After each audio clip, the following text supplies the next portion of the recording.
This is Ben. He's the former head of design at Tesla. Tesla does a lot of things new, get a little too cute. I just got myself a ball. I love all this. And this is Darin.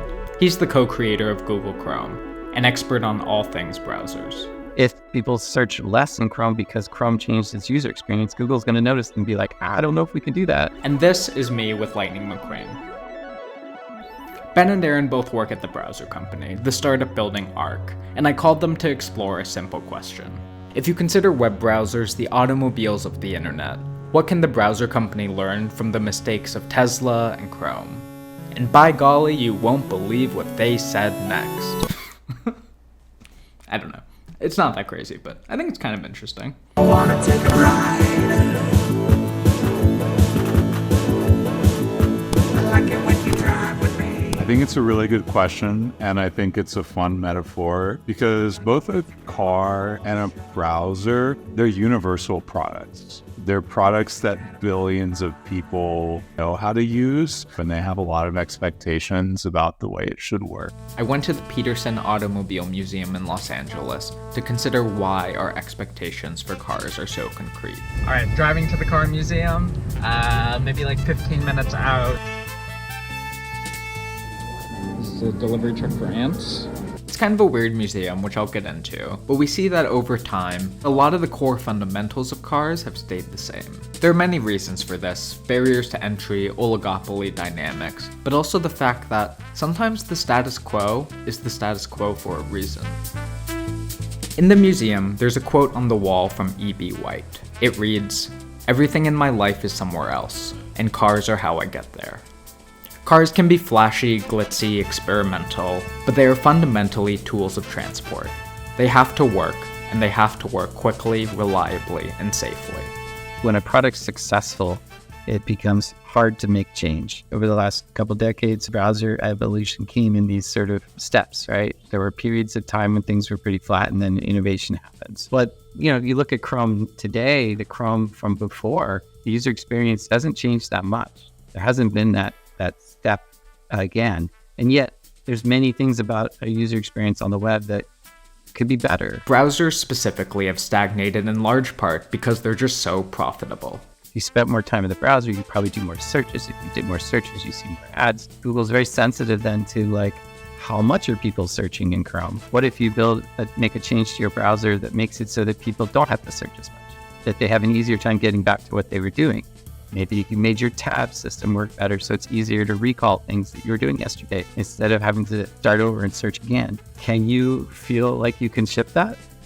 If it means people will search less and see fewer ads, Google's going to notice and be like, I don't know if we can do that.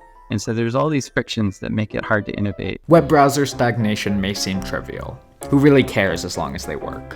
But historically, in the same way that automobiles reshaped cities and spawned entire cultures, businesses, and lifestyles, you can reliably trace major phases of the internet to innovations at the browser layer.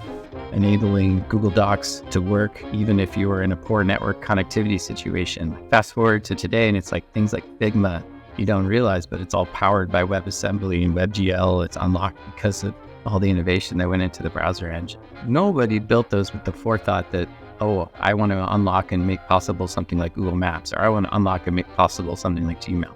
Or YouTube built a whole experience around Flash video playback, which was, worked so much better than other sort of media experiences at the time. There's a whole class of these businesses that are built on web technologies and they exist as web apps.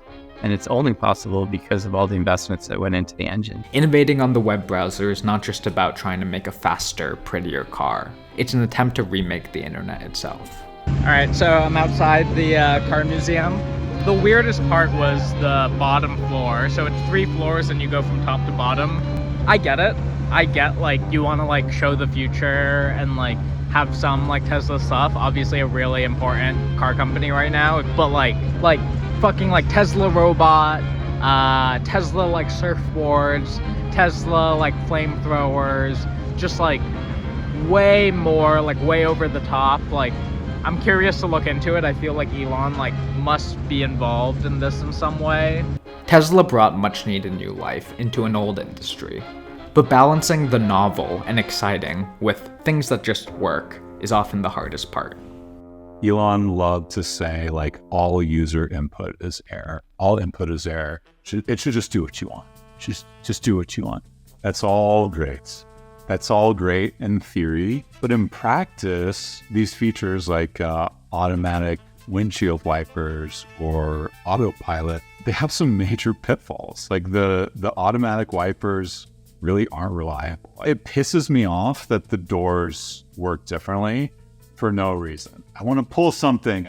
It's really exciting to be in a Tesla for the first time. I'll always give a lot of credit to the team at Tesla for how much they push the driving experience. But in practice, like, no, you need to be able to quickly control the car and not think about it. This is gonna take some serious recalibration. There's so much muscle memory involved here, like, because everyone's used to a wheel. After I left, I just got myself a Volvo. I love Volvos, and I love their engineering. Man, is it nice when you just don't need to think at all. What browser would you compare your Volvo to? Safari. Quality, I think of refinement, and it doesn't ask me to do too much. When I think about art, in some ways, like, we do have a lot of these glitzy moments and these things that challenge people's assumptions. Like, we don't have a URL at the top. We really try and get things out of your way, but it's all in service of getting you there faster. And if we compromise on that too much, or if we overstep, there's an alternative one click away. How much is the product asking of you to go outside of your comfort zone? And so there's this art of really threading the needle on this stuff, really isolating that one principle that matters and making everything else work pretty much how you expect it, how you want it to. I didn't expect to be spending 20 plus years building browsers, but here we are. It's a lot of fun. Endless problems to work on. Oh, and the coolest part for it, obviously, was I met a celebrity. He was super nice. I've heard some mixed things about him, but like in person, at least in my experience, like super cool guy. You know, he obviously has a big ego, as we saw in Cars, but the character development of that story really came through, really humble. I asked him a couple questions. He just kept on saying like ka-chow over and over, so I don't know if he knows other words.